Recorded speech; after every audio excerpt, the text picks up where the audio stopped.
Good evening, everyone. We'd like to call our meeting to order, and we'll begin with the pledge of allegiance offered by Commissioner Hewitt. I pledge allegiance to the flag of the United States of America and to the republic for which it stands, one nation, under God, indivisible, with liberty and justice for all.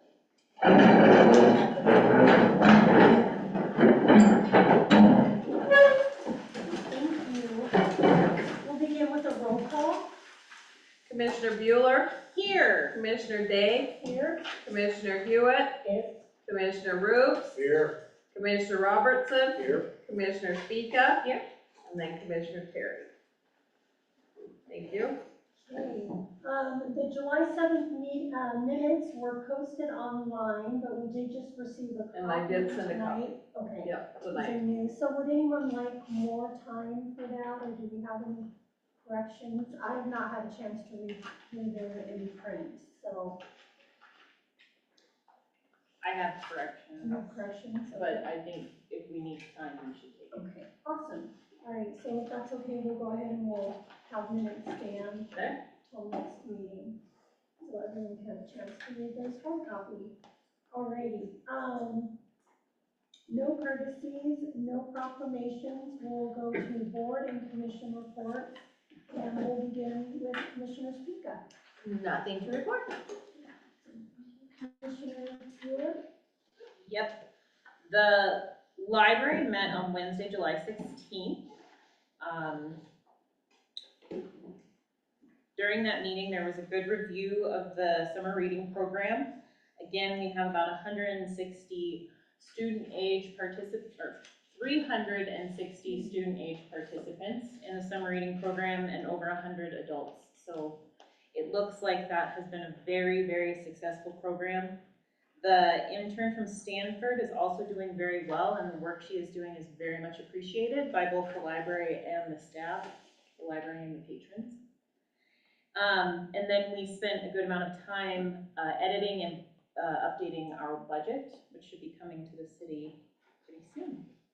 Lots of good things are going on, and I'm trying to figure out what our next meeting is. I believe it's in August 13th. Yes, I believe it's August 13th. 1 p.m. in the library. Is it the 13th? I do not have my work calendar with me, I am sorry. So I'm trying to find it on my calendar here. Yeah. Do you notice I was leaving a moment open for Alyssa to jump in if she had that? I did. A lot of people looked my way and made a frantic dive for the laptop and decided that it is off, there is no way. I think that date is forthcoming. All right, that's the library. Commissioner Rue? Next Monday, we get to have a city-county health board meeting, so I'm waiting for that. Commissioner Hewitt? Nothing to report. Commissioner Robertson? Just report the TIF-TED meeting was held last week. You'll get some information on that today during our meeting. And despite the fact that we're in the heat of summer, there's snow committee meeting work will go on. You'll see some city code suggestions related to parking, and Those numbers are incorporated into the budget. We'll talk more about later. so that work continues behind the scenes. In the heat of the snow. It's hard to imagine, but just don't forget that 6 feet of snow. Alrighty, and then no report for the Central Montana Foundation from Commissioner Terry. And then I have a report. The Park and Rec Board met last Wednesday on July 9th. We had a guest presentation with Kyle Rector, who represents the youth baseball program, and they are doing an extensive amount of upgrades throughout all the fields in the community, which is really exciting. They're using private funds for that. They're doing a lot of volunteer efforts. There's new dugouts going on, new fencing, parks being cut in, just a whole assortment of just a real good cleanup effort made throughout the park, so that's really exciting. The capital improvement plan was represented as some ideas that we've been kind of discussing throughout the meetings as far as things that need attention, so a new plan was brought up with a new starting point, so that was pretty exciting to review that. I have more information if anybody wants real specifics on what's involved with that. We had a pool overview with the summer staff. They're running smoothly. The new vacs are working well. There was been lots of great feedback on how clean and how nice everything looks at the pool. So that was great. Parks and trails, same thing.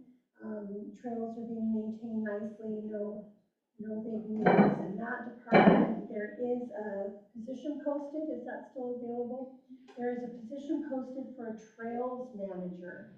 So, their Park and Rec department is looking for a trails manager, for their staff. And that was pretty much it. It was a very quick meeting and lots to discuss, but went really smooth. Any questions for myself or any of the commissioners for their reports? Okay, we'll move on to the city manager report. City manager Holly Phelps. Yep, this week is Fair Week. Because of that, the hours of the pool and the civic center will change slightly. So much of the community goes out to those events at the fair and to offer, our staff that time too. The best way to find those up-to-date hours is on, Facebook. There are links on the city's website to those Facebook pages as well. The fair parade will be held on Thursday morning. And then upcoming events include Summerfest in Creekside. So, I'm not certain if I'm the only one, but I've received several calls, from the public on, the changes that Republic Services will be beginning this week, as far as collecting trash on the street side of properties. I have spoke to, their government affairs office, and, they are working hard to make sure that the message is getting out there. He assured me that they have provisions in place for residents that are unable to do that, for health or medical or topography issues.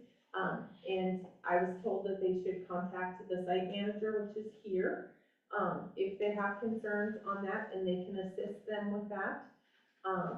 And I did also bring up some of the concerns we have, as far as locating those trash receptacles on the public right-of-way, the encroachment issues, this long-term storage, snow removal, things like that, just being a few of them. I also participated in a webinar regarding the upcoming tax changes that the legislature passed. Most of those don't go into effect until next year. And so there'll be very few changes. I think there's one additional report that we have to do, but that's about it on our end. Again, we do get our certified values the first Monday in August, which is our next meeting.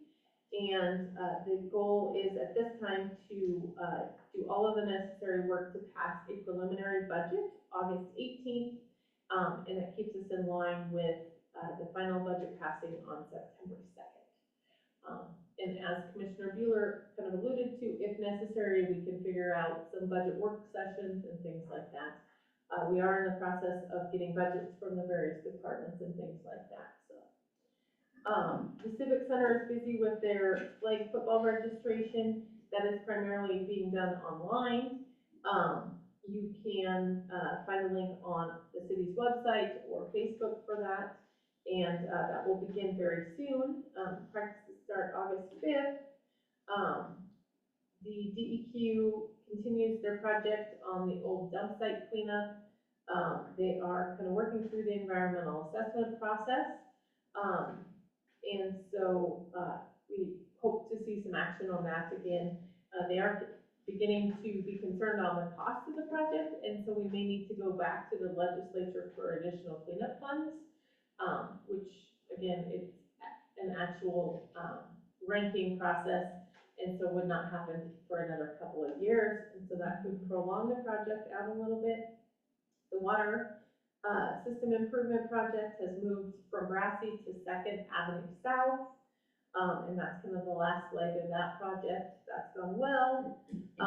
And then the wastewater projects continue with really not any unforeseens there.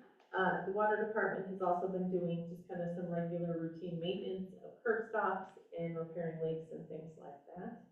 And I will be out of the office August 5th through the 11th, but will be available by phone. That's all I have. Thank you. So just going back to the trash with the public services, so they do that if people are having a hard time accommodating that, they're doing it by case. That's been told. So I don't know that for a fact, but that's who the individual I spoke to, that's what he said, and that would be arranged at the local level. Do they have a local contact, like you're saying? Yes, they have a site manager, and we have that information as far as contacts and names and things. Could we have the phone number for that site manager? Yes. I don't have that with me Well, right no, this down in the second, city. but yes, So we we have don't it. have to call California or Arizona or No, whatever? we have his business. Okay, good. Michelle Robertson. Molly? Could be that 538 number? They have the phone number for, in the phone book part. But often they don't answer, and then you get routed to a call answering.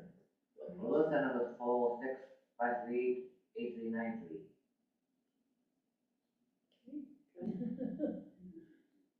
Commissioner Robertson? Regarding the tax base here in Lewistown, I had what do they call it, I'll make sure I use the right term. Certified values went out to homeowners in the last week, and I had a lot of people ask me, well, how does this affect the city budget? So that's the assessed value. Assessed value, yes. So that, maybe I should bring this up later, but they're curious how that's going to affect the city. We really won't know until we get those values, and at that point, I will be able to give you, we will be able to bring last year's in and this year's in, and you can see those two. But remember, we're stuck to 1/2 the rate of inflation, I explained that. no matter what those values are or anything like that, and that rule does not change. And in years past, the increase from last year to this year, or 2 years ago to the last fiscal year was only, shouldn't say only, but $36,000. It only increased our revenue by that much.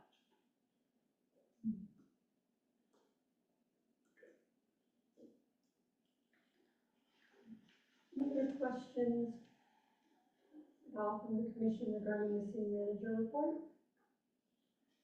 Okay, all right, we'll move on to public comment. So this will be public comment regarding non-agenda items. Anything not on the agenda?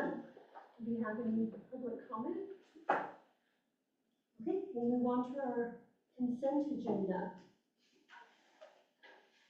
Any questions or any discrepancies? I was just kind of wondering the dates at the top. This is how these Should two. be June 1, right?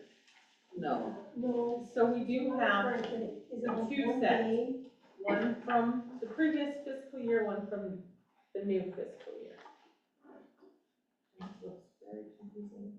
So underneath the center, there's the three, it says, counting period June of 25, that's the one for June, Okay, and then the other one is July. But for dates posted, that is what's very, that's it. Yes. Okay. Yes. because that's when we process that set of claims for June. Got it. Okay, But they all had a check date of June because they go back to June fiscal year. okay. So Very these are all confusing. going to be combined, or we're gonna do each one separate? We do. separate. It's a consent agenda, so you would approve the whole consent agenda, and that would be both items. Okay, awesome. So anything that anyone would like pulled from that? Some questions? Well, let's look at the one, it says page 107, let's go to page 2, please. And number 57425.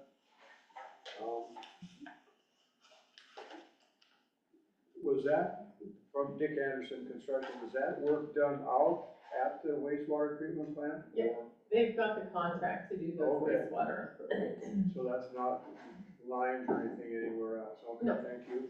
And then on page 6, please. Number 57443. I'm not sure what rec desk is. So Rec Desk is our recreation software, so that provides the online registration, that's where the folks are, getting rowdy. They also do the rostering for the civic center events, the point of sale system at the pool, we use it just throughout the rec. Yeah, that's why the one at the pool is way more expensive. No, I'm On this- going to be changing that. I did not approve that distribution. Okay, So it really should be split a little differently, so I will be working on that. okay, thank The you. grand total is the same, but it'll be. The split grant between- total is the same. The one that probably, the department that uses it the least would be the parks. Yeah. Yeah, so did that make sense, Commissioner Lewis? Yep. Because it was about, when did we go digital? At the A year center? ago, this is About our a year first ago. full year. Yeah. And this is the company that does all of the digital. And that's an annual subscription, we pay that once a year. Okay. Again, that So that's- Annual I subscription. you know, the pool's only open in the summer and it's like 3 times what the other. Thank you, Nikki, that explains that.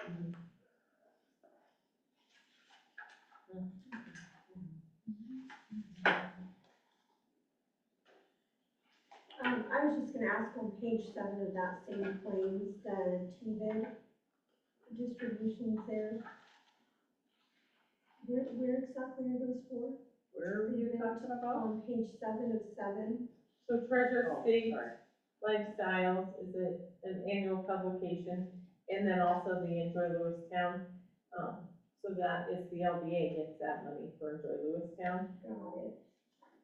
In the wind. Wint is a public relations company that they are doing some work with out of Great Falls, and then they work with West Wind Web on stuff too.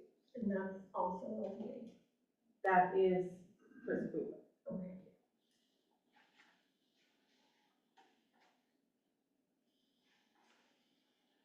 Okay, any other questions from the June or July? Are there any motion? Move to approve the consent agenda. second. We have a motion from Commissioner Robertson and a second from Commissioner Bueller. All in favor, please raise your right hand. All right, moving on to the regular agenda. The first item for tonight is the annual library presentation. We'll turn the time over to City Manager Holly Phelps, and then she can do the introduction. Yes, we have several members of the library board here with us tonight. So we'll turn it over to Alyssa, and maybe she can just explain who's in the audience and who they're representing before she starts her presentation. Do you have some stuff you need passed out? I do, and this year I brought handouts because for this past several years, my technology has been cursed with power outages and software updates. We are going analog this year. What does that mean? Paper, Ron, you want paper? Trees. Yes, it cannot crash. Means it goes with you everywhere. Appreciate, yes. Does anybody else want one? No? Okay. Where can I be so I'm not hovering and I'm still loud enough? I feel like right there. Right here is Yeah. good? Oh, I picked a good spot. Okay. Now, can Ron hear you? I can hear that. Okay. Can you hear me? I will try to be loud. As long as you talk. Yes. Short tip. Top towards, Yep. I can do this. I'm a farm kid. Yes. All right. Yes, but, hello, I think everyone knows me. I'm Melissa Wallenties. I'm the library director. I'm going to take not very much of your time tonight because I know you have a full agenda. With us tonight, we also have some of our wonderful library board members. We'll go from back to front. Mariah Schammel, Andrea Payne, and Mary Jo Hamley with the Friends of the Library. We also have Dean Peter, who is our commission representative. So I brought a presentation, I brought a handout for you that's a snapshot of everything we've done this year, but for the sake of time, I'm happy if you want to go through those statistics on your own and ask me later if you have any questions. What I really want to highlight is the excellent community we have around the library with staff, with our board, with the commission, and with the community. So I'm going to take this time to talk about some of my staff. Yes, my staff, my librarians. Gotcha. Yes. So many of you have worked with the library in the last year, and you'll recognize a lot of these names, but we have a phenomenal crew at the library, and that's how we're able to have the impact we have. So our youth librarian is Kiara Vanderbeek. She's done a wonderful job this year, leading youth programming in really innovative ways. We've been excited to update collections, we've had excellent story times, and we have a story walk, which I'll talk about soon. And she just brings a level of kindness and care to everything she does that I so appreciate. We also have Sue Standley, who's a retired kindergarten teacher. She works primarily with outreach for the community in the form of grants and programs. That includes Dolly Parton's Imagination Library and the library's Transforming Communities grant up at the Infusion Center that provides art and audiobook resources for people who are getting treatments for cancer or other infusions. So Sue's work is incredibly valuable, not only here with Dolly Parton's Imagination Library, but also statewide. Susan Gianforte, the governor's wife, talked to our Sue to help get the program started statewide. And because of that, we've received an invitation to a private event with Dolly Parton in Bozeman this August. We are so excited to go talk about the impact in our community and to hopefully meet Dolly Parton. We also have Drew Kettering, who is our phenomenal local historian. He's doing incredible work digitizing our archives to preserve our community's history, and people just light up when they see Drew, which is wonderful. I don't know if they always light up when they see me, but Drew is an incredible asset for the community, doing phenomenal work, and I'm sure many of you have seen Drew's articles in the newspaper about our local history. We also have Misty Aldrich, who has a fantastic commitment to mental health for staff and patrons. She's part of the Fergus County Local Advisory Board, and she is constantly advocating for how the library can better serve patrons in relationship to their mental health. So this summer, we also have Polly Weichel helping us out. Polly is fantastic. She was with us last summer as well. She just completed a master's degree in library science and is temping with us to help us through this period of transition. We've also been working with some newer staff like Jamie Hahn Curry, who's doing a phenomenal job working with multiple assisted living homes and nursing homes and independent living places to do senior outreach. And of course, we have our intern from Stanford, and the efforts of this group of people is what's let us provide services to the public this year through a really difficult time with the loss of our dear friend and colleague, Nancy Sackett. We appreciate how the commission honored Nancy, and we so appreciate her service to this community. That is our staff, but none of our work would be possible without our incredible board. Our trustees, I want to take some time to introduce them and to tell you what they bring to the library in this community. So we have Mary Callahan Baumstark right now as our chair. She's brought a tremendous emphasis on fundraising and grant writing. She slung a lot of beers for us at Chili Bowl to help raise money for the library. And we really appreciate her ability to work with us on those fundraising efforts. Mariah Schammel is our vice chair. You will know Mariah from many positions. She is an incredible resource for the community.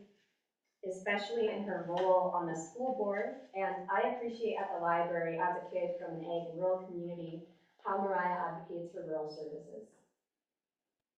Danny is our commission representative, and she brings a great deal of experience with the library, which makes her an incredible advocate for us here at the commission. That's something we really appreciate. And it's something I personally really appreciated this year with everything going on. Jean Collins, whom you all also know, I'm sure, who is wonderfully committed to serving the community. Andrea Payne, who started our third grade class visits, which remain one of our most popular and valued programs for our youth and have impacted many generations of kids through the schools. And Mary Jo Hinley, another retired teacher who brings that love of education to our board and to the Friends of the Library. That's who we work with, and we also work with you. And this year, a lot of you have helped us with our programs and our services. So just to go around, Katie, we love our story walk. Thank you so much. We're so excited to see that partnership grow. And I love how that acts as a collaboration between departments and other agencies within the community. Danny, thank you so much for your help with Nancy's transition. I really appreciated that from both you and Kellyanne during a very difficult time. Lorraine, you came and set up a free book fair in sweltering heat. In addition to so much help with programming and prizes, and that is something we are very, very grateful for here at the library. Ron and Diana, we love you too. And Tim, I'm so excited to maybe work with you on our building committee this fall. Yes, good. So, we're super excited that we can do so much good in our community because of the highly qualified, excellent people we have working with our staff, our board, our commission, and the assistance we have from the city office, from Holly and Nikki, with everything from accounting to HR. That is my list of thank yous. I think that is the best part of this presentation. My board members, do you have anything else you'd like to add? I think so, you covered it all. Yeah. Just how appreciative we are and how we are with the community. Absolutely. And that is only possible. This community has loved its library since 1897, when the city commission established it, and we have such a culture of education and learning and collaboration here. And that is thanks to over a century of funding and engagement by this commission, which is something we deeply appreciate. Like I said, you are welcome to talk to me about any of these statistics. I do not want to contribute to lengthening your meeting any more than I already have. If you have any questions right now that you'd like to ask me, feel free. If not, I'll see you at the library. You are also all welcome to come volunteer if you ever wish to. Yes? So is the Dolly Parton reading program, does a kid have to sign up every year, or is it once in? Okay, good deal. One and done, and that's funded by the Friends of the Library, which is huge because Dolly Parton's Imagination Library engineers everything so it's done at cost, and they donate all of the staff time and everything like that, but we pay locally for the books, and who pays for that here is the Friends of the Library. Okay. With a lot of fundraising, it's incredible. So the books my grandkids get Yes, has to be paid for by Friends of the Library? yes. Okay. We do pay for it locally, and then they mail it directly from Dollywood, I think in Tennessee. Wow. Yeah, it's a wonderful program. Any other questions for me? And Tim, thank you so much for your help during charitable this year. All right, well, that is what I have for you. Thank you so much for your time tonight. Thank you. I just thought of something. Yes. This year, we negotiated a new MOU with the city, which is basically our direct relationship with how the library, which is a governmental entity, how the city works with the library. And it's really important to highlight that the city takes care of and hires and keeps our staff employed Insurance. and insurance. And also, the city also helps carry a lot of the insurance for the building. And so we as a commission work really hard to help maintain those staff people, and that's our biggest and most important role. And as Alyssa has noted, it's a very important aspect of the library. So there's a good relationship, and it's really important that we got that ironed out this year and on for 3 years. And I so appreciate you and Mariah and Nikki and Holly getting together to work on that, this spring, when we were very short staffed. It was, yeah, that meant a lot. All right, well, thank you so much for your time. Okay, thank Thanks. you. Have a good rest of your night. Moving on to item number 2, it's discussion and action on allowing the Lewistown Ice Skating Association to apply for a land and water conservation grant on behalf of the city of Lewistown and submit an application to Fish, Wildlife and Parks. City Manager Holly Phelps. Yes, so we have a couple of guests here from the Lewistown Ice Skating Association, but I included a couple things in your packet. There's an old resolution, this isn't actually even the most recent land and water, grant that we received, but it's an example of some of the criteria, and then, the guidance that people that apply for these type of grants are provided, and so they are in the timeline for the pre-application process. They actually score those pre-applications. And so the Ice Skating Association is here tonight to discuss a project that they would like to go ahead and get in front of FWP and the committee to score the pre-application. So at this time, we'll turn it over to Bill Berg and Ryan Durbin. They've got some items to show you guys and their project to discuss. This has also been at least briefly discussed at our Park and Recreation Board.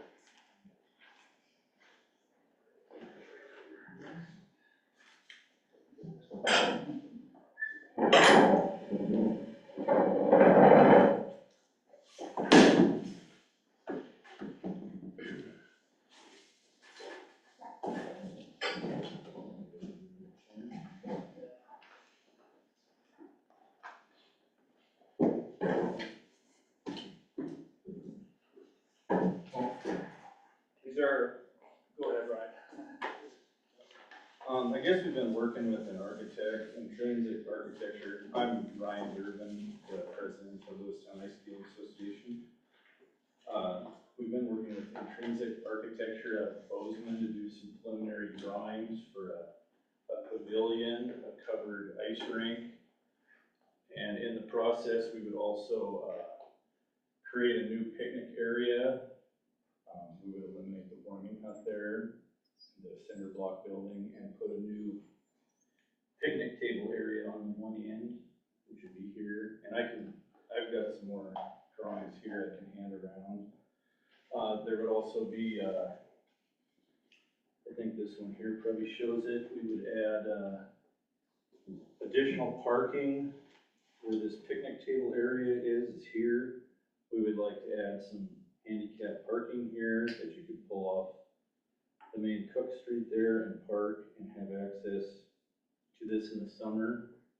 This warming hut area would also be available, but you would be able to enclose it, shut the doors if you're having vandalism problems or whatnot, or if you want to use it for private functions any time of year. I guess all this came about because our program's been growing a lot over the years for youth hockey. And the next step is to schedule any games with other teams. You have to be able to guarantee a scheduled ice time. And we fought a lot with the snow and then the sun, so we just can't schedule anything for those kids. And then our adult program, like this last year, we shoot for 10 sessions and we only got 7 in. Women's hockey started just a few years ago, and they're on Sundays, and I don't know if they got in 5 sessions. But it's just been a challenge to see this nice facility struggle with when it's really nice out and sunny, we can't use it. And then you fight the cold weather on top of that and all the snow removal. So I guess, it's been on the mind of everybody ever since this rink was built to cover it. And we've kind of felt now our numbers have grown enough and it's a proven rink that's been around for, what, 15 years? Chilled for about 10. I think the people are in place to keep it maintained and functioning for the community. And we'd like to do this public grant and then a lot of private fundraising. But we want to keep it free and open to the public all the time. And that's why we keep it open-sided so people can use it. We kind of feel like if it was an enclosed rink, you probably would need more security there. My kids actually play hockey with Havers Association, and their rink's not even open other than after school. Like it opens at 4 o'clock, and they have about 1.5 hours to 2 hours of public ice time a week. And those are the sort of things we don't want to have happen here. We want to keep it open, we want to have more user groups, and then let people use it the rest of the year, because hockey only wants to use it from probably sometime in October through mid-March.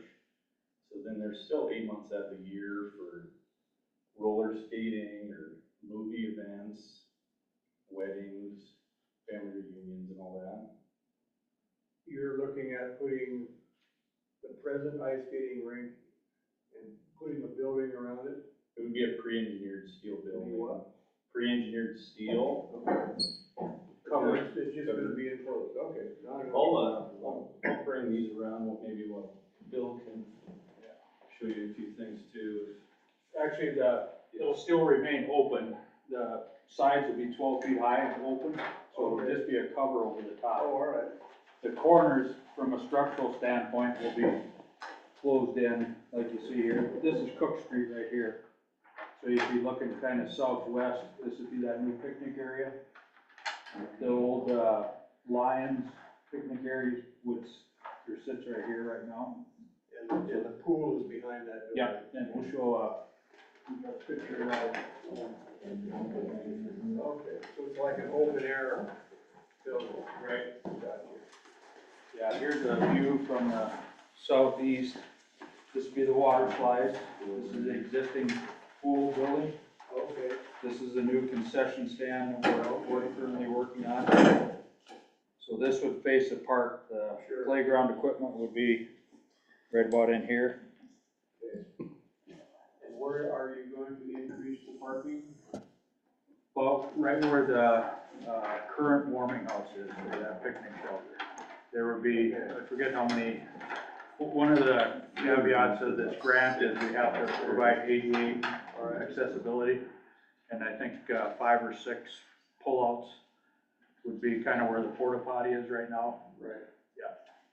So that would just be the handicap. Right. But it is something that, I mean, if the funding was available, there could be an expansion to the existing parking lot, I think is what Ron was also kind of alluding to. Right. So that would be constructed on city property? The whole structure would be, Oh, you said that parking lot would all be ADA? This one that they're talking about too. Yeah. And it would entail taking down the old warming shack, which is under disrepair right now, and kind of a place for a lot of vandalism right now, so that would come down, correct? Correct. What you're saying? And it'd be replaced with a picnic shelter on the side of this building. And I know the present warming, whatever it is, shelter is used by a lot of people for picnics and stuff. Will that option be available? yeah. The same, like right now, the process, correct me if I'm wrong, Holly, This time of year when it's real busy there, you have to actually call and reserve Yeah, either it's the, like $25 or something. yeah, the new Kiwanis one or Rotary one, I should say, or the Lions one. You have to reserve those this time of year. And that same thing would apply to this area here. This would probably be, half again, maybe twice the size of the current Okay. Lions building. Probably permanent type picnic tables, nice structure over the top, lighting, stuff like that. Any plumbing in there? Not there. We're gonna have new restrooms in the concession building when that's done. That's what I figured. And the idea is that this would be looking at from Cook Street, so it'd be partially open. A couple things that will improve with this kind of a structure. Right now, our lighting system down there kind of casts light everywhere, like in the neighborhood and stuff. This little apron across the top there is specifically designed to keep the light contained under the building, so you won't have that bright light kind of out into Cook Street. The people, we had a variance board review of it because we're a little bit close to the 10-foot rule. Yes. Yeah, you're familiar with that, but we also went door to door with all those homeowners along Cook Street there. 7 of them talked to 6, and 5 out of the 6 were real excited about it. One person was a little bit concerned. Is there a city hydrant right there? That one that we hit last winter? Yeah. That one? I think that was a shared. We were trying to do Yeah. snow. Old hydrant that they used to flood the old rink, and we used it initially to flood the rink before we got our official license. So will that just be capped? Yeah. And covered, Yeah. or is that Griffin's gonna- abandoned? Yeah, neat. Griffin's gonna cap that for us. Is it because possibly it's hard to see in the snow? This year it wasn't. Yeah. It was just a double rink situation. This is the Zamboni up here, and then we have those 2 sheds that were donated during COVID that we use. So And to then this would be an addition. apply for this, We haven't told you. Lisa would apply on behalf of the city? Correct. Yeah, there's gotta be a public entity.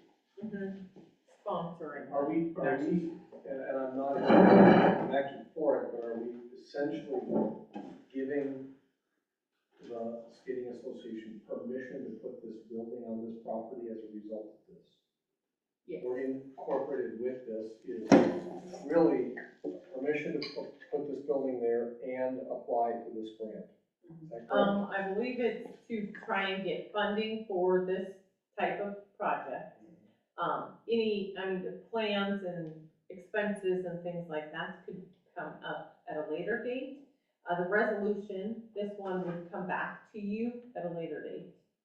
It's just to try and secure some funding for a project like this. And I think, if they approve our pre-application, that's when we'd come back to the commission and say, we've got this, things that we got projected in. The design, some of that stuff could kind of be vetted. But there's things like they have Buy America concerns, purchasing policy concerns. If they do secure funding like this, there is lots of provisions. One of it is that it's a park forever, so it already being a park makes that easy. Again, there's obviously the match component, and that would determine a lot of things. But also, it's gonna run through the city, and at least a portion of the payment or whatever part is granted, would be kind of administered by the city. It will be operated and maintained in perpetuity at the city's expense, so just acknowledging that. And then, obviously, we have to retain information on this grant, as well. I don't know if you're familiar with how the ice rink operates now, but currently, Lisa of Lewistown Ice Skating Association generates all the funds to operate the ice facility. We've purchased the Zamboni, we've built the Zam building. We're instrumental in getting the concession stand built. We would also raise all the funds for this, so we're kind of responsible for that ice skating season, so to speak. But say, for example, a couple of years ago, I think the facility was used for a wedding. And we don't want to get involved in that game. That was part of the city's permitting for that. And any kind of a covered facility, I would expect it would generate interest and use. For example, on the Cook Street side there, we're gonna create some doors in the boards so you can actually drive onto the surface. So whether it be a car show or somebody wanting to move in a batting cage, you know, springtime when there's snow on the ground, Redbirds want to practice, they could use that surface to, you know. You got pretty good concrete there? Oh, yeah. Okay. But, you know, I hate to project how it's gonna get used, but I think there's a lot of opportunity when you've got a covered surface like that. You know, even like, in my mind, farmer's market, you know, it'd be a ideal spot for that, covered lighting, out of the weather. I know it's a great spot where they're at right now, but I could see, it seems like it's growing a lot down there to me. They need more room, but anyway, those kind of things, we're not proposing to do those things, but I think some of those things will come about just when we get a facility like that available. What is the estimated cost of a project like this? I've got it right now. The land, and we've talked to the people at the Land and Water Conservation, and they're thinking it could be potentially between 400 and 600,000 matching from them. With, I mean, it's required to have the ADA parking, which we wanted anyways, but this picnic shelter counts as an outdoor portion of it. And then the parking lot gets different funding. Apparently, just roof cover projects, I think, get 10 to 20% of the overall funding for the state of Montana a year. And if there hasn't been projects requested for a few years, it adds up to be multiple pools of money for it. Because our head hockey coach, Rob Beatty, is with the FWP, and he actually called and got some information. We kind of wanted to feel them out on what they thought the potential was on this grant, and it could be substantial. So. And there's other grant opportunities also. Yeah, that if we secure this. was my question. If this grant is something that you are successful with, do you have that kind of match kind of lined up? Or is that something that you'll have to continue to seek funding? You know, we don't have checks in hand by any means, but, we've talked to a lot of people and we think it's there, you know, if we get to that stage.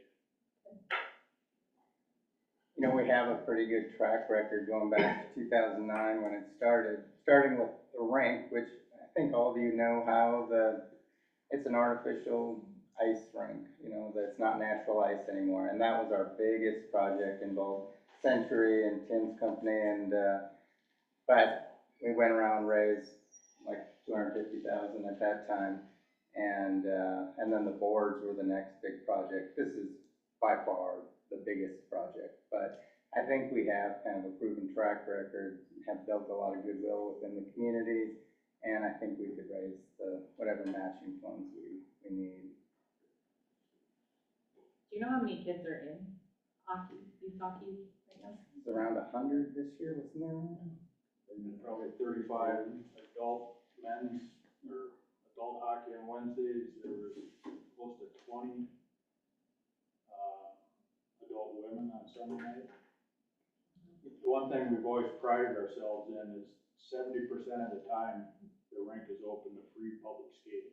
Wow. So, you know, it's just heartwarming to go down there like on a Friday night when there's nothing scheduled and there's families and kids and, you know, 30, 40 kids in the middle of winter out there playing. And it would stay that way, is what It you would. were proposing. That's the other thing I always say is it seems like every time we make a improvement, whether it's the artificial ice gave us a little bit more consistency, you know, in providing a skating surface. Every time we make those improvements, we get an incremental increase in use. You know, and people come here for our tournaments or over holiday break when we serve hot chocolate and stuff in the warming house. You know, people come here from Helena or somewhere else and they say, I can't believe this is free. You know, which is pretty unique, you know. Ice time is a expensive item in a lot of cities. You know, $400 or $500 an hour. And, to have a free skating facility like this, most of the time, not all the time, but most of the time. Well, I kind of think the interest level will go up when there's more nice, warm days, when people can go use it. A lot of the time we're chasing the cold weather to have good ice, and this would open it up for more people to not be afraid to go try it. And it's 45 degrees out and it's still usable. Right now, if we get a 40-degree sunny day, third week of January, the ice starts to melt on the corner. Yeah. You know, it just, the sun is super powerful. We talked a lot about like what the new, it's not a snack shack, new facilities. Concession. Yeah, the concessions is It's doing for forever the the snack community as shack. far as like allowing you guys to have more tournaments and more. Does Right. this increase that opportunity too? for Yeah, you guys like to have? Ryan was saying, our ability to like schedule, our kids go to youth tournaments, Big Sky, Helena, Great Falls, Glasgow, yeah. And, you know, those are scheduled like in November. And we have a hard time saying, okay, let's have a 14U tournament on this weekend in January. You know, we just can't count on it. We still get quite a few weekends in there where kids can skate, but, this would guarantee that ice is available to those kids. Well, and if they join what's called the Montana Amateur Hockey Association, there'd be about at least 5 age groups, and each group would have 16 games, so there'd be 8 home games. So that would be 45 home games with other teams from other communities here, plus tournaments on top of that. So Do they bring money and eat at restaurants? I have a news article from Miles City that said the bucking horse sale is the largest revenue generator for Miles City, and the Hockey Association is second. So Yeah, we hold those 2 adult tournaments every year in January. And, you know, we bring in 10 teams minimum for 3 days.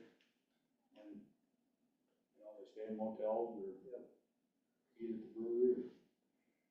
Plus it looks pretty nice. Madam Chairman, may I make a motion? Yes.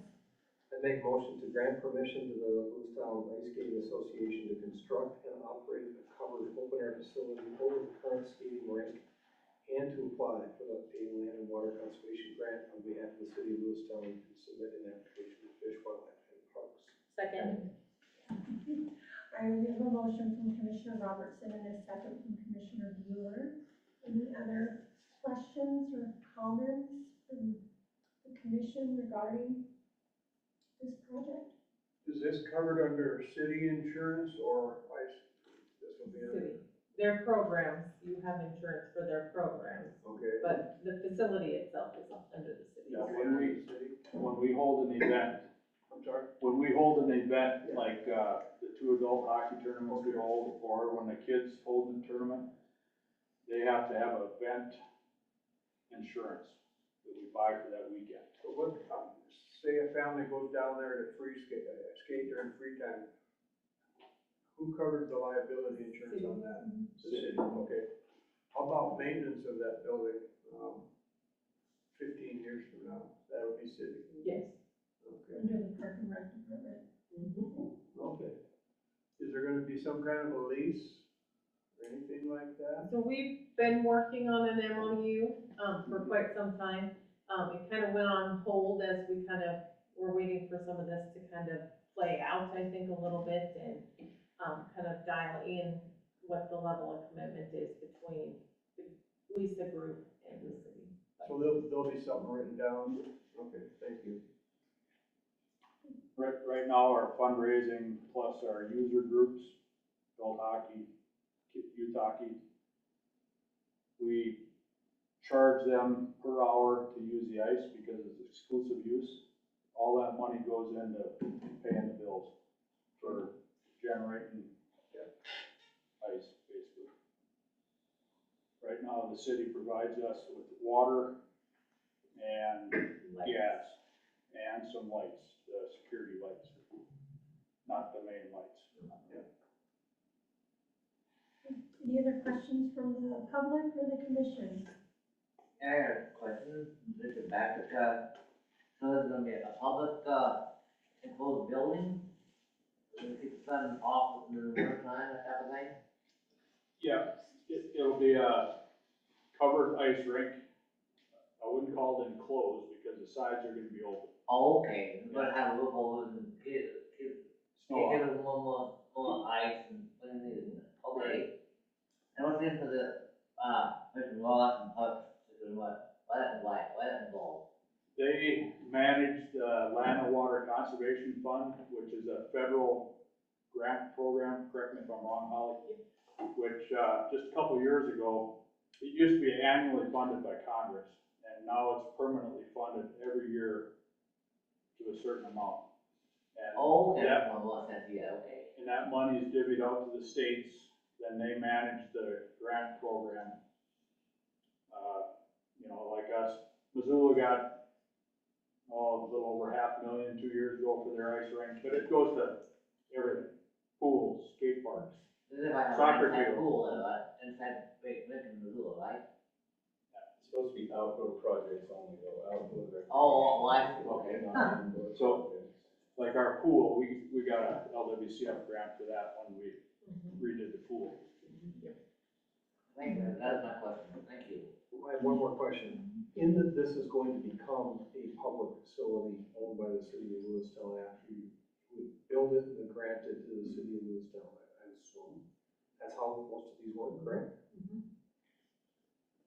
Could a representative of the city of Lewistown participate in the scoping of this project to make sure that it's maintainable by the city and it can be something that the city long-term wants to own?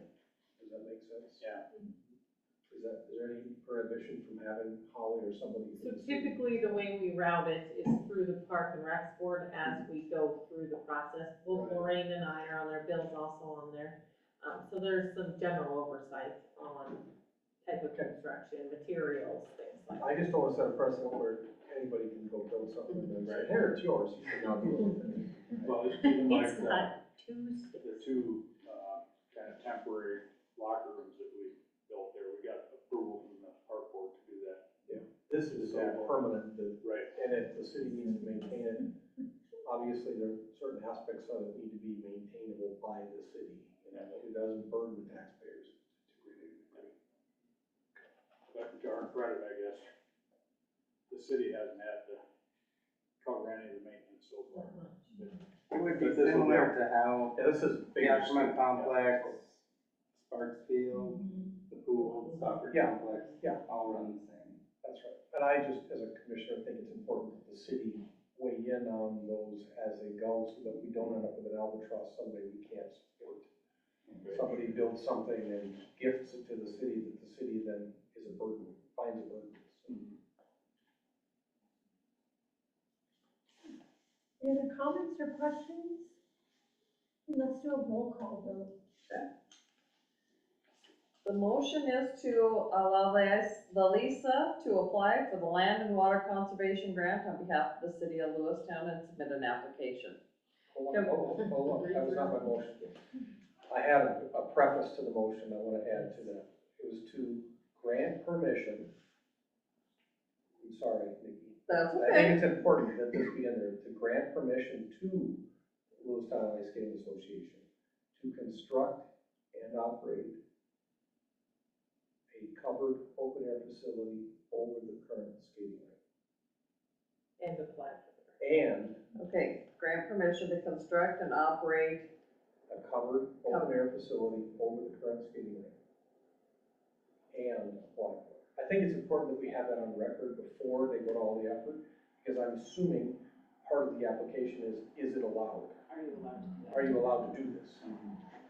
Okay, Okay, So if now that's we're on the motion and we acknowledge there may be a variance coming down, we're good with that? It's already been approved. There, it's already approved. The variance was basically just for the street.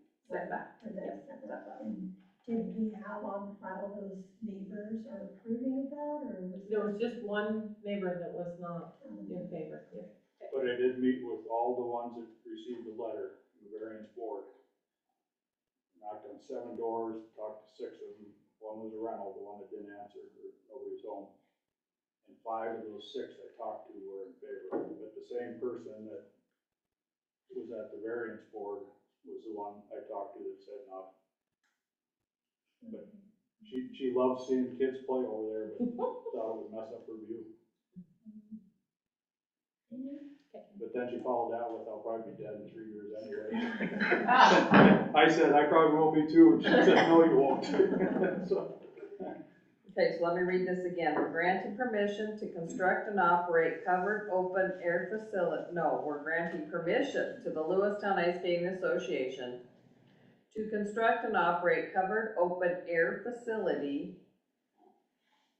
over the current skating rink. Okay, over the current, okay. I wasn't sure if that's right or not. Permission to apply for a grant. That's the next part. And It's a two-part. And apply for a land and water conservation grant on behalf of the city of Lewistown and submit an application to the Fish, Wildlife and Parks. thank you. Okay.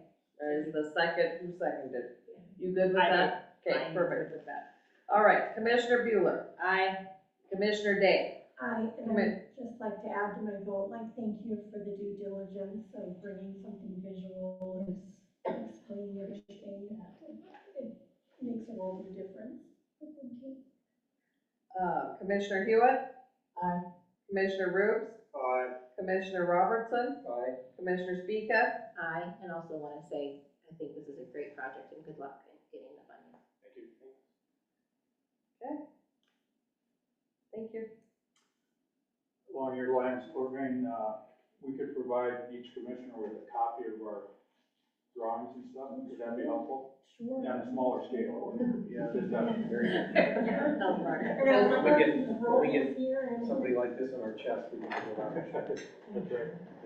Well, it's exciting to me because, I mean, just everything we just discussed with the airport and what's happening in our community, and then to see like passion project people like you guys. I mean, in my opinion, what you've done with the new facilities was going above and beyond. So to see something like this at this magnitude brought forward so quickly and such a big turnaround for everything you guys are doing, it's huge for our community and very well appreciated. Thank you. Thank you. Thanks, guys. Okay, item number 3 is discussion and action on resolution 4194, a resolution approving an application from Bill Buck for TIF funds made to the Lewistown Tax Increment Financing District Board, City Manager Holly Phelps. Yep, so Mr. Buck came to the last TIF board. He owns a rental property at 524 West Washington, has put in a lot of money into the property and came to the group to apply for some TIF funds for some concrete work on the exterior of that. And so they did go ahead and approve awarding up to the $14,700, which is 50% of the total project cost to Mr. Buck. I went over there, I'm kind of trying to wrap my brain around the scope of work and what's happening, so it's just, is it like a concrete? So they had to do the retaining wall so that they can do sidewalk and provide parking for that property. Yeah, you already got some up there. And this is gonna be additional? He still has some additional work to do. Yeah, all 3 of those houses there, they look really nice. He's put a lot of money into it. I mean, it was basically an abandoned house for years and is making it look It looks like behind I'm the old DNI. I would like to move that the city commission approve an application from Bill Buck for TIF funds, made to the Lewistown Tax Increment Financing District Board. Second. Okay, we have a motion from Commissioner Rubes and a second from Commissioner Speaka. Any other questions from the commission? Just to confirm, this was approved by the TIF board, correct? Yes, it was. Thank you. Both of these were. It wouldn't be here if it wasn't. Yeah, Right. just like to say it a couple times. Any from the public? Yeah, I'm in favor of it. Awesome, we'll do a roll call vote. Okay, we're approving resolution number 4194. Commissioner Bueller, Aye. Commissioner Day, Aye. Commissioner Hewitt, Aye. Commissioner Rubes, Aye. Commissioner Robertson, Aye. Commissioner Speaka. Aye. Okay, item number 4 is discussion and action on resolution 4195, a resolution approving an application from Jerry Campbell for TED funds made to the Lewistown Targeted Economic Development District Board. City Manager Holly Phelps. Yes, so back in 2017, we first created our TED district. It was amended in 2018 2019 to include some additional properties. This is the first application that the TED board had received. Jerry owns Ballyhoo Printing and is expanding that business, and is doing some work to provide some additional access to that business. And so, what is being proposed is a $10,000 grant for that work. It includes drive up, parking lot, and additional, retail space inside of Valley. And it was approved by the TED. I move the Lewistown Commission approve resolution number 4195 from Jerry Campbell for TED funds made to the Lewistown Targeted Economic Development District. Second? Okay, we have a motion from Commissioner Rubes and a second from Commissioner Speaka. Questions and comments? This isn't a retro project. I mean, I've seen construction up there, but this is all Ongoing. That's a good point. The contractor started earlier than they were contracted to start. And so this was brought to us at the last minute saying, we still have a long way to go. So these funds have not been spent yet on this project. This amount, if it had been, huge, it might have covered some of that. There's a lot left to be spent. We looked at that carefully. Did not want to set a new precedent. You are supposed to apply before you expend the funds, but there's a long way to go. So while there is some progress on the project, this portion has not been expended, much like the last one that we just approved. okay. Thank you. Commissioner Rubes? And maybe you could answer this. I mean, the total cost looks like it's over $80,000. Is 10,000 the limit? Or is that all they? For that program. For the TED program right now, it's 10,000. We're gonna look at increasing that, but we have not done that yet. I would hope they would do that. And again, there is some different statutes and stuff that TED funds have to be utilized for. And so, a little different project funding and, what can be approved. Is it real different from the TIF, or is it pretty much? More tied to secondary value-adding businesses and infrastructure, that still the public component that TIF also is too. And then it kind of loops back into the facades, access to those businesses. Any comments from the public? Questions? That's located, It's Ballyhoo. and where that located? They're up, Frontage Road, so it's up near the airport, across from Stockman Bank. Oh, okay. Yeah, okay. If they lease land from the airport? From the airport. we will do a roll call vote. We are approving resolution number 4195. Commissioner Bueller, Aye. Commissioner Day, Aye. Commissioner Hewitt, Aye. Commissioner Rubes, Aye. Commissioner Robertson, Aye. Commissioner Speaka. Aye. I might comment on the prior Mr. Buck's application. And I wanna make sure that people take this is a positive, not a criticism. Mr. Buck came to the TIF board sometime year prior probably, when he first started that project, and was unsure if he was gonna keep it as his own residence or if it was gonna be a rental. And the TIF board politely asked him to defer his application until he made that decision, because we are not paying for private, the TIF is not meant for private home remodels, let's call it, or improvements. It's made for commercial uses. He has since clarified that this will be a commercial lease building, and therefore it's back with us. And I say this only so you understand that TIF and TED board are very careful about what these are being used for and how they're being used. So we're following the rules. And there's provisions, you know, people were to pick something up and then sell it right away, there's provisions. They call it clawback, where you would get a portion of your money that you granted back from those people. So there's provisions kind of built in. And that was made clear to this applicant also, this time, that if he was to go sell that property, there's potential of a clawback provision being invoked.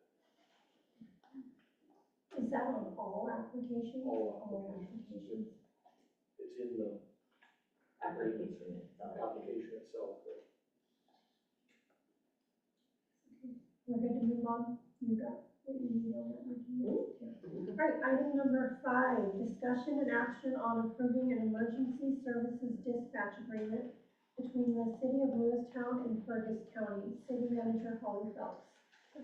So included in your application is, or in your packet is the agreement with Fergus County. This is for basic 911 services, not our full service dispatch that we do for them. So this is equivalent to what you did for Judith Basin County, the same as Petroleum County. Again, Fergus County has paid us a set amount for many years. I believe it was 5 years prior to this, that contract had this amount. We are not asking them to increase it until the other counties are paying the same portion as both Fergus County and the city of Lewistown contribute. And so that's why you see that amount doesn't change. But there is 2 different agreements with Fergus County for dispatch and for 911. I move to approve emergency service dispatch agreement between the city of Lewistown and Fergus County. Second. Okay, we have a motion from Commissioner Robertson and a second from Commissioner Bueller. Any other questions, comments regarding this dispatch agreement? I move. Thank you. Let's do roll call vote. We are approving an emergency service agreement with Fergus County. Commissioner Bueller. Aye. Commissioner Day. Aye. Commissioner Hewitt. Aye. Commissioner Rubes. Aye. Commissioner Robertson. Aye. Commissioner Speaka. Aye. Okay, item number 6, discussion and action on settling the boulevard maintenance assessment for fiscal year 2025 through 2026. City Manager Holly Phelps. So included in your packet is a table, that includes the boulevard maintenance, rates for the last handful of years. You'll see tonight, we are not proposing any increase. We do have a couple of projects on, kind of in the hopper for the boulevard area. One is pavement and pavement restoration. The boulevard street itself, is proposed to get some, chip seal and patching and things like that. A portion of that would be the district that has the boulevards themselves, but again, that benefits the entire community. And we are looking at replacing some lights in the boulevards as well. And so, not really anticipating that cost be directly related back to those few people that pay. Again, it's, the assessment is based on the linear footage of the properties that are directly adjacent to the boulevard. And so, right now we have 59 properties that are within that assessment area. I know, it sounds like And it looks really gray and green out there. It got really dark and then it got really light. So I wanted to just clarify, so we've looked at this for years past, and we've not done any increases since the 2020. So we're the second year of no increases. 23, yep, we did a large increase in 21, and then smaller increases in 22 and 23. Will this put us on track for another large increase if we do not do a small improvement to the? I believe that at least in the past, it was the commission's direction that this benefit the entire community and, not that those properties should bear all of the costs. And those properties are located on 7th Avenue North and Boulevard, both east and west. Entertain a motion. I move we approve the boulevard maintenance, assessment, yes, for fiscal year 2025-2026. What's the rate? At the rate, current rate, at the current rate.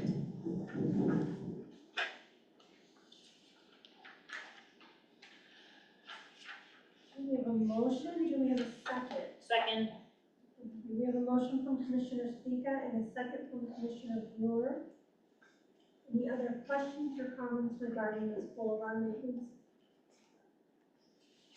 So this would make the 4th year of no increase. This is the 3rd year. 2 years we've done no, this is our, we will be going forward in the third Oh, I year. see, okay, I'm looking at 25, 26, okay. Is what we have now adequate? Maybe? So with this one needs to really have some looking done at it. Yeah. I mean, what we paid currently, it's covering what's being paid there, but the commission needs to Just the mowing. decide. The mowing, that kind of stuff. The commission needs to decide what they wanna do. And if they decide that the boulevards benefit the whole community, we need to look at something else, that maybe we need to put a little bit of boulevard on everybody, or another idea. But I do not recommend raising it at this time. Okay. Because it's a public It's an access, additional, but at the cost of only a few residents. Correct. The adjacent property only, which is 59. It seems like that was a conversation we had multiple times, was our whole community uses it, like, And then drives it and. wasn't there some talk that we were gonna try and do it on a urban? Yep, so we did promote this project, which would have been basically really looking at, do we need to redesign? What does the future look like of these boulevards? We've actually recommended that as an urban route project. Unfortunately, urban routes have to be supported by both the city and the county. And, that project was thrown out, so we settled on Ash Street. And, so this time, again, we're not advocating to overhaul the system, but just protect, preserve kind of what we have there and keep up, the charm of the boulevard. Could we make this a focal point of a committee of the whole in the future where a couple different ideas are proposed, if we need to look at this more in-depthly? Because it could very well be a future project or. Yes, and again, it's not something that the decision is being made now. We're gonna recommend, doing the pavement and preserving the pavement that's there, doing lighting that's kind of that same period lighting in the middle of the boulevards, things like that. But not otherwise changing what's there. Any other questions or comments regarding the motion? Okay, let's do a roll call vote. Okay, we are approving the Boulevard Maintenance Assessment for fiscal year 2025 to 2026 at 75 cents per linear foot. Commissioner Bueller. Aye. Commissioner Day. Aye. Commissioner Hewitt. Aye. Commissioner Roots. Aye. Commissioner Robertson. Aye. Commissioner Speaka. Aye. Thank you. Item number 7 is discussion and action on setting the street maintenance assessment for fiscal year 2025-2026. City Manager Holly Phelps. Yep, so there are kind of 3 pots of money for, street maintenance, that being gas tax. We get a small amount of entitlement money, and then, the majority of our revenue that operates the entire street department is from our street maintenance assessment. And so, tonight we know our streets gas tax funding, is based on the actual expenditure. They're projecting that for this fiscal year to, slightly increase over last and be, just over $312,000. We have not populated the street maintenance, that's what we're asking you tonight. And, our entitlement share is on the revenue report, which is your shorter kind of, accounting system report. This year is going to be $56,536. We do have a significant amount of cash carry forward from previous years. But as I alluded to, Public Works is working on a project that they're anticipating between $1 million and $1.5 million for street maintenance, that will come back and go through the bidding process. And so working, with companies to identify that, the department to identify the streets in need, and that project is patching, overlays, chip seals, concrete work, things of that nature. Where is the cash carry forward that you? On the shorter, smaller one, Is it under cash remaining? cash available. Cash available. Cash available, okay. And so those are, again, then Nikki did populate the newer revenues, the proposed expenditures. We do budget to expend all of our gas tax funds each year. And then, what she shows on the expense report, which you have, is just a portion, sorry, next time we'll be better about color coding them. But there is a portion of my wages, a portion of the admin in Public Works, the attorney, the auditor, that kind of makes up the difference in that. Those numbers are extremely preliminary, but what I can tell you is we have accounted for an additional $100,000 for an increase in snow removal equipment and part-time staff for snow plowing as well in this budget that's in front of you tonight. And the other thing that Holly, it's directed me is 366 building maintenance. We are going to need to do a roof. Yes. At the Public Works building, so I did raise that up to 60,000. So that'll be under discussion also. And that's an expenditures, Yes, 366, you said? yes. That's just probably barely touching a roof, but. So tonight we have 5 options to choose from. In the past, we have not increased it. I think it's the 3rd year is, well, if we did nothing tonight, it would be the 3rd year. But what we're proposing tonight is, these are in cents, so 1/10 of a cent, 2 tenths, 3 tenths, 0.5 cents, so bringing that up to 4 cents per square foot. This is a per square foot assessment. Or option 5 is to 4.5 cents per square foot. You can see there's a total square footage we get from the Department of Revenue for the entire city, so you can see the revenue that would generate. Also, in the last column is how much additional revenue. And then down below, our average lots throughout the old part of town are 50 by 90 lots, so 4,500 square feet.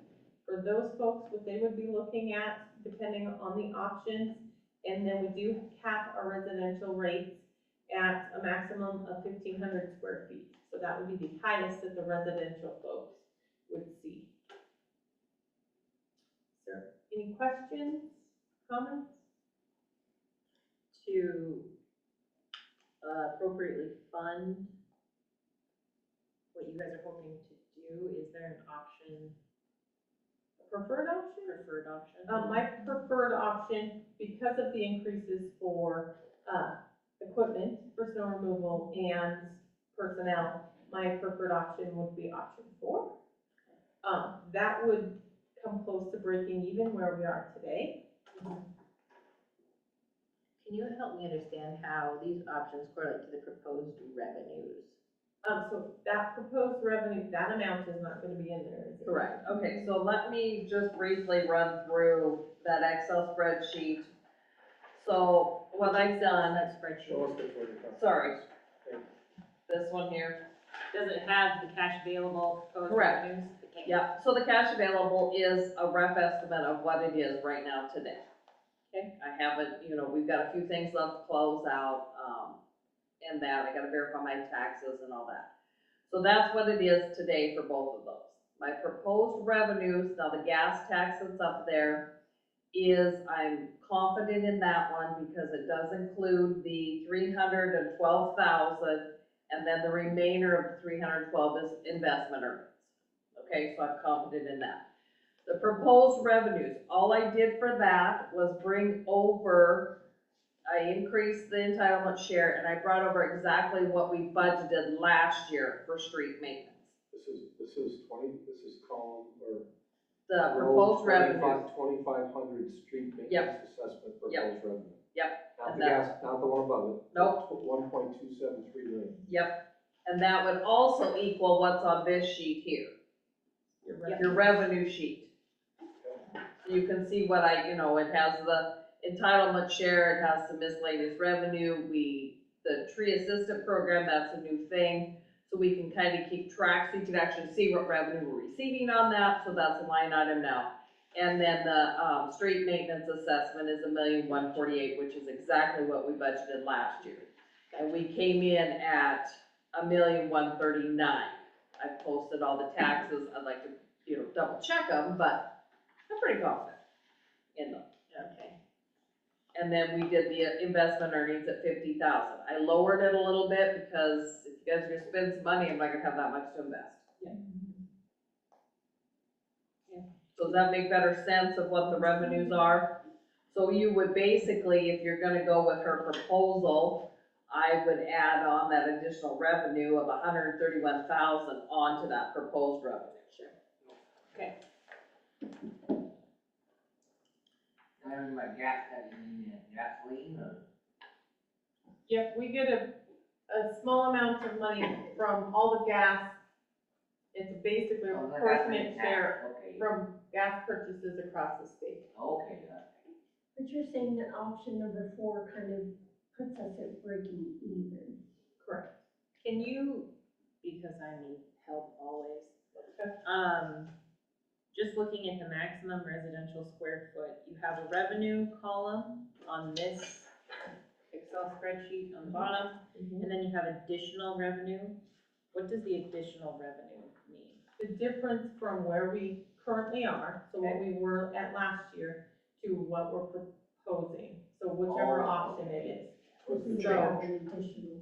So on a residential house, the regular city lot is a 50 by 90. If you go to option 4, it's gonna be an additional $18 for everybody that has that size of lot.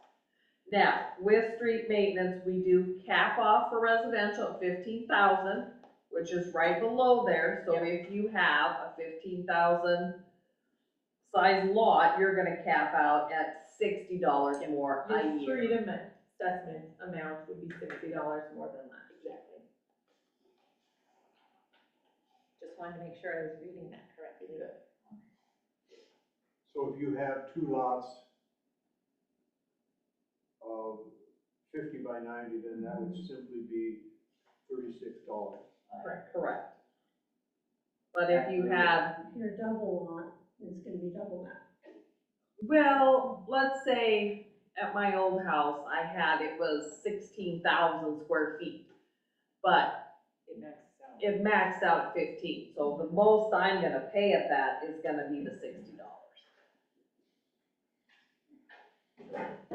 And commercial is there's no cap, there's nothing, they pay whatever they have. Whatever square footage they have. So, when they're talking about maximum residential, is that the size, the square footage of the building, the house? Of or the property? physical property. The lot. Yeah. The law. Okay, so it's, okay.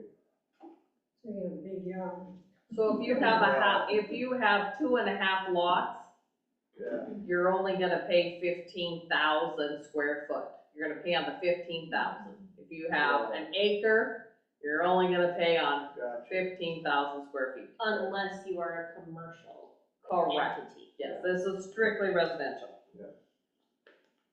And there are some provisions that for commercial entities, if you're not adjacent to a city street, you have a private street, things like that, there's a way to calculate that as well, but that's the only other caveat in our ordinance. Option 4, okay. Well, people are often upset about street maintenance and you have to pay for it. So it feels somewhat easy to justify, although if it's just making us break even, not so much, but you have to pay for streets. And it's 1/2 cents per square feet, that's the one? This is the point, 4 cents. yeah, 4 cents per square foot. Oh, okay, okay, good. So that would be the additional revenue of $131,000. Do you have any sense what other cities like us charge? Do they do it the same way? A lot of them are not running a street maintenance assessment, the same methods that we do. A lot of them are just incorporated into, different taxing mechanisms, so they don't have necessarily the same breakdown. And they also have, they could have it more like the lights where you have more than one street maintenance district. Overlapping. We have gone 2 budget seasons, 2 years without I think, raising the rates I on think this. we've or done 3, yeah. 3, so this, if we This- don't raise, this would be our core. Would be I think one of so. our core. She did put that. I didn't bring that. And I don't have a calculator accessible to figure it out anyway. Just a little bit of change in there. And can, Tim, to confirm, this includes some of the snow So removal? how we just reported. If you look at this report here. Yep. And you go down, Expenditures. so you start at the top, the second line is part paid help, I increased that to 36,400, that's a part-time helper for, 6 months of the year, 2 part-time helpers in 6 months. We upped the overtime because of last year, we budgeted to 8, we moved it up to 15, so almost doubled it. Then if you go all the way down to the very bottom, the 941 machinery and equipment purchase, she doubled it because that was your guys' discussion on a snow equipment. I would suggest that's a minimum. I was gonna say, is that enough? It's probably not enough. In my personal opinion, it's not enough. I think as a city, we should be twice that, but I think it's a step in the right direction. So my question to you would be, would you, like me to increase it for the budgets coming forward? That will buy 1 truck and a plow. Yep. Like a small, like a regular size pickup, but not a big, huge truck, but enough. 450 with a plow. One. So looking at doing that, that would put us at needing to do more than just option 4, or is there other ways we can pull with the creative budget? We would have to decrease other expenditures, Okay. or do smaller projects. Look at option 5. That's the wouldn't add very much, right? It brings in $130,000 more. Double. Sure. Can we have a lower cash available at the end? Yes. Into our buffer? Not that's great either, but that's some of it. Does it usually, do we retain a similar amount from year to year, or does it fluctuate? It depends on our projects and the scoping of our project. Is there a comfort level that you'd like to make sure you have carrying forward? Not necessarily. So that's strictly up to you guys. What's your? Is there any state regulation or policy saying you have to, or No, Got just for too much, too expenditure little? side, Okay. just the expenditure side has to be budgeted properly. Cause this to me, like, when I look at this, it seems like it's a big jump for not raising for not doing anything for the last 3 years, and then hitting it hard like that. Would there be, I know in the past we've said, okay, if we go this one, then the next year we know we're gonna increase it by another percent, another, kind of like how we did the water. Can any of that just make sense? Yes. Okay. Yes. I'm thinking, but I don't know if I'm communicating verbally what, This, Going on. yeah. this resolution that we will be bringing for you as part of the budget process is a 1-year annual You resolution. look at it each Okay. year. We can't do it out for more because of publication purposes and things like that. It's just a little bit different. Different from how we did. But you water. could propose that and it, Remember it next year. Yeah. Guide our discussions next year. I think option 4 at 14.3%, correct? Yes. You know, I don't think, I'd have to look back, but I don't believe that actually is even as high as the annualized rate of inflation the last 3 years. So we're not keeping up with inflation. Not that we want to, we don't like inflation, but we're not there. So while it seems at first glance maybe high, I don't think it is when you look back at rates of inflation in the last 3 years. Right. So, Well, these are very small numbers, so a percent on a fraction of a cent is. yeah, and this includes a pretty good capital, I mean, of this, there's a big chunk here, $500,000 of capital expenditure. That's pretty significant, so that's a lot lasting return in a different way, it's not all out for in out. Somebody just noted a while ago, I can't remember who said that this seems to be an area that everybody complains about. Well, I think Nice if you roads. can't, we have a nice city, but we can't get around it sometimes, and I think having it, I'd like to see that budget bigger, I'd like to see it more like $200,000 increase for that equipment. So that we get caught up, we're behind, you know, the airport, I sit on the airport board, the airport was way behind. It finally kind of got caught up, it's all used equipment, but it got caught up. And we're trying to do that again with the city, trying to find some equipment at no cost. But we still have to expend some money to buy some new equipment to keep that, And if you have equipment, you need somebody to operate it. which is in here, Yes, which yes. is in here, right, she said it's in here. Yeah, that's the 4 full-time positions we have now, plus, well, 2 and some summer help. 2 seasonal, like snowplow type Yep. positions, and then our regular seasonal summer. it would be more 4.5 because my mechanic and my cemetery are also paid out of there. That could get on a truck and help. Why does the percent increase on the regular city lot not match? I was just looking at that, I don't know if it's the numbers themselves and rounding, or what, why that percentage doesn't. Yeah, imagine on the max, it should all be the same, right? Like, it's just increasing the same rate, it's all the same, so. Bottom two and. You probably have a formula. So what I'm wondering, is it 18 wrong? That would make a huge difference, but. I wanna make sure.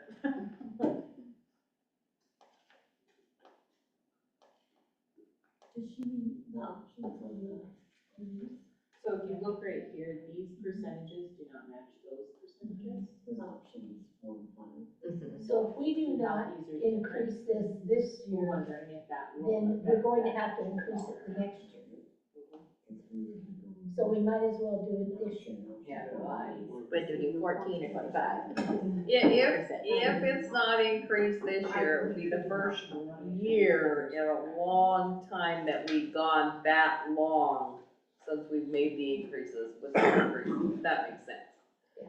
The longest we've ever gone is the 3 years It's the without. difference between the ones above. I would like to make a motion that the Lewistown City Commission set the street maintenance assessment for fiscal year 2025, 2026 at option 4.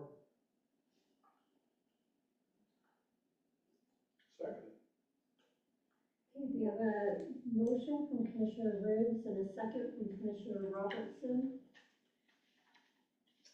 Additional questions or comments from the commission? Just to make sure, Holly, are you looking at the percentage difference there? Yeah, I was taking the difference between the one above it. But it doesn't change the other column, it's not extended out. Okay. So on our worksheet, everything, all of the percentages are the same between the options. Which should fix that. Any other questions or comments?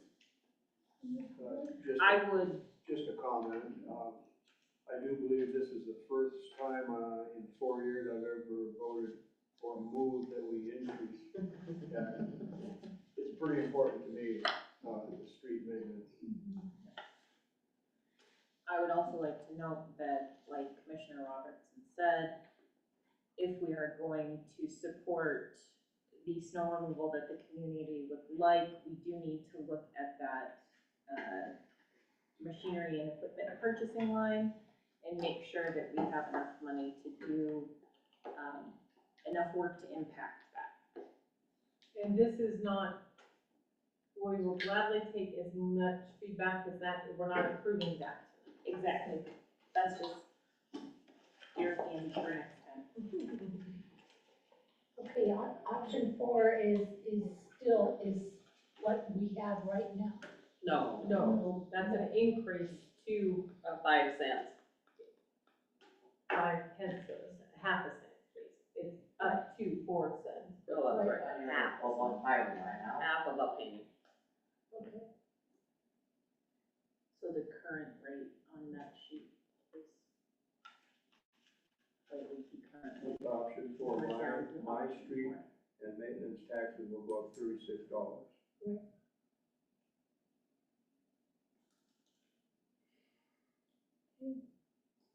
And that's one pass down my street with a front end loader. It's worth it to me. Let's do a roll call Okay, we are setting the fiscal year 25-26 street maintenance rate at .040. Commissioner Bueller, Aye. Commissioner Day, vote. Aye. Commissioner Hewitt, Aye. Commissioner Rubes, Aye. Commissioner Robertson, Aye. Commissioner Speaka. Aye. And 4 cents was okay.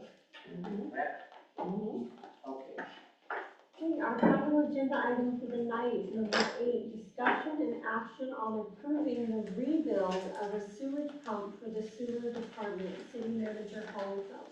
Yes, so long ago, like, I believe it was last fall, the sewer plant, last spring, the sewer plant brought us in a requisition. We require these purchase requisitions for pumps or for purchases over $5,000. And so, they were quoted, $10,000 from Fabian's to repair this pump. It needed to be rebuilt, both components, both the pump and motor, are part of the Gorman Rep pump. This is a trailer mounted pump that the sewage plant can use both inside the facility and throughout the community if they need. Unfortunately, time has passed, prices have gone up, and so that work now has cost us $15,000. And so our purchasing policy does require anything above $15,000 to come back to you guys. So here we're tonight, with a pump that's fixed, but the purchase was over our threshold, so the total work was $15,725.85. I move we approve the rebuild for the invoice. Second. Okay, we have a motion from Commissioner Speaka and a second from Commissioner Wheeler. I'm shocked, that's 3 months, $5,000, like that's crazy. No, a year. A year. This is 20, it says 2025 on the date of this. So the original one was done in 3/19 of 24. So they were thinking in March that it would be, got it, Correct. I'm good. A year ago. Okay, any other questions from the commission? Commissioner Root? So we're gonna pay $4,500 to rebuild a sewage pump, plus we're gonna buy another new pump for $10,575. No. The new pump is to replace the volutes and all of the pump components there, so.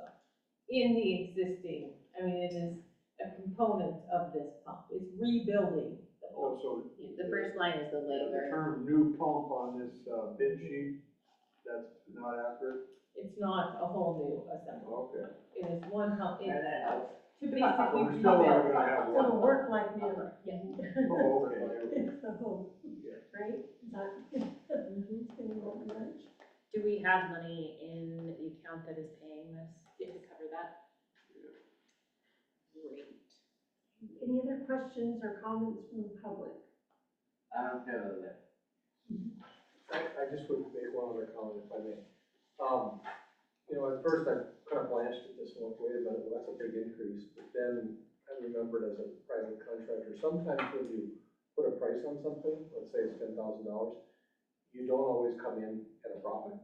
So you need to readjust and come back the next time at a point where you need to be. So I assumed that they learned from the first time, right? And came back and said, wait a minute, this is way more expensive. Well, as you tear into it, you often You find. find things.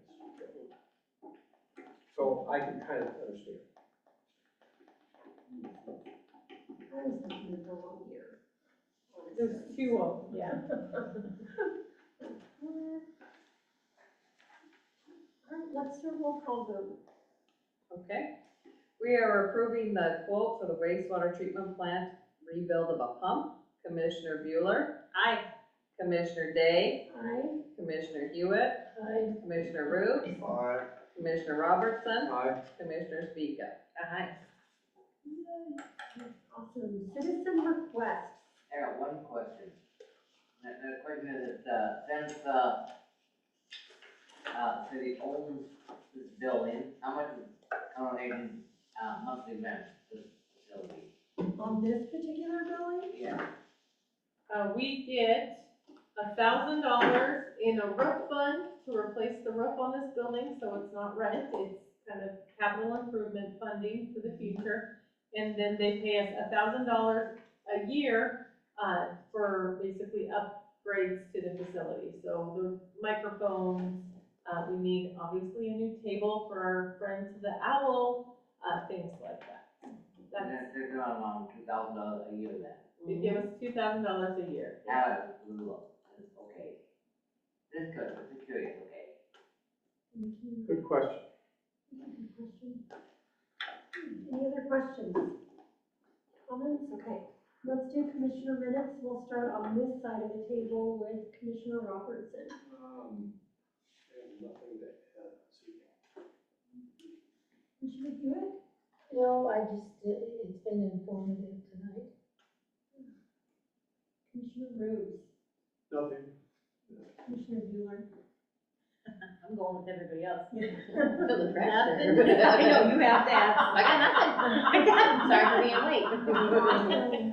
Well, I just wanted to say thank you for this packet. I thought that it was really, really well put together with all the additional supporting information for what Lisa was bringing forward, and yeah, it's a heavy packet. Yeah. And just, the information was really good, I thought, Oh, what was provided, so thank you. I was gonna also ask about this letter. if there's That's something just, you wanted to this add. is from the league. We're all members of, the city is a member of the Montana Leagues of Cities and Towns.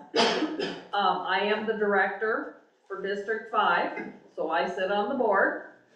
And I just thought they sent this when they sent the increase in dues, and so I thought I would include it for you guys to read, so you know what they're doing. Thank you. And some of the services that they They're provide. providing, yep, because we've made big changes, big changes. Awesome, and then, can I just ask, where are we at with the dogs at large? I can check with Tyler as far as the ordinances. He's got 3 that he's currently working on, which is dogs And at those large. whole groups, Vicious are they dogs. gonna go separate? They're not gonna be lumped together? No, They'll go separate. separate. Anything else for the good of the order? Yeah, my microphone wouldn't turn on today. Oh, We better check the batteries. Okay. all right, meeting adjourned. Ron, you gotta tell us Have at fun, the beginning. everybody. Yeah. Yeah. Yeah, I did, I thought, well. We have extra I'm gonna batteries. talk and loud. They are not right to me. I just wish they would use that one. Oh, the microphone, yeah. Yeah, That's all like. Dish in one hand. And I like, yeah. yeah. And then. Everybody just died. Boy, that would've been fun. Some of those that I like, but I wouldn't have. Oh, yeah. I just go to the body.